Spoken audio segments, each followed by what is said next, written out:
A celebration of life. This is when we come together as one people, as Canadians, to oppose all the tyrannical nonsense and restrictions that are being imposed upon all of us by that government that does not work for us. How's everybody doing? Did you miss me? Don't lie. I know you're lying. So we got a long list of speakers. We're gonna part from our usual lineup for now, but don't worry, everybody will hear from us because we don't shut up easy. And we're gonna start with Julie. Where's Julie at? Right there. Can you bring my mic? Julie, come on over here. Everybody, a big round of applause for Julie. Hey! Hey! Can you hear me? Yes. Okay, good. I'm never too sure because of my voice is already kind of not the greatest. For those who don't know me, I was here last weekend and also in Hamilton. I'm a fairly new lover of this cause, but I've become 500% involved in it. All of a sudden, quite to give you a ballpark figure, I went from being called mother, sister, sister-in-law to you're a threat to society and a mass murderer. I've graduated, I guess you could say. This is what I do, like basically daily.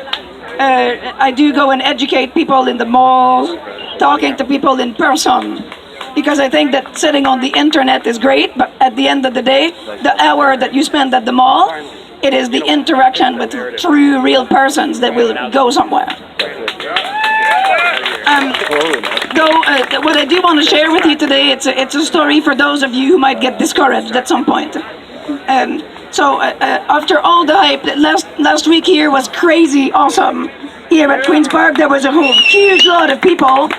And then I went on to Hamilton and we camped there with Matt for the Mental Health is Visible.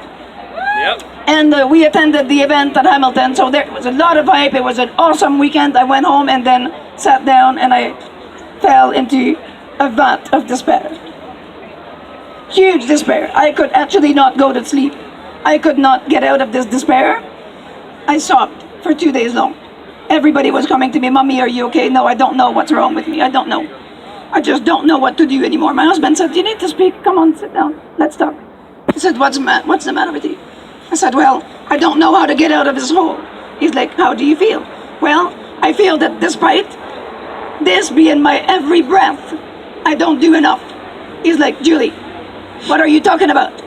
You get up in the morning, you call people, you write letters to the MP, you call the health unit, you make things happen, you go and take the kids to shop to show them how to go and declare an exemption." He says, "You do enough." I said, "I don't." So all week it's kind of been the way that I've felt, except I had a gift from God. I had a gift from divine inspiration to be here today. I confess that last night I didn't want to be here. I didn't know if I was going to come today. But my son, my teenager, said to me, "Mom, my friends want to come over for the weekend. Their mom, she's going to call you," but he said, "Don't talk to her about your activism, okay?" He says, "They're afraid of COVID." I said, "I'm game. Can't promise, but because I'm a big mouth." And I said, "Have the lady call me by all means." And she goes, "Hi, Mrs. Corneman." She says, "I'm Kirsty, and I'm kind of worried about my twin boys going to your house for the weekend." I said, "How so? How are you worried? Please talk to me. Tell me what's up." She says, "Well, my boys, they've been refused at another place because my husband is a essential worker. So she says people are in the habit of telling us that our kids are not welcome." I said, "That's interesting. That's very interesting because my son is under the impression that you're going to think the same about us." I said, "I'm okay with your kids coming here by all means. We've been spearheading this since April to give kids gather and have parties at my house." Here, yeah. So she goes, "Oh, wow." She said, "I had no idea."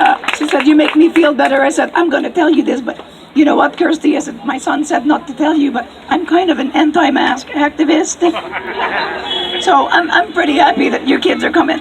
She said, "You are." She said, "I hate that goddamn mask." She said to me, "I am forced to put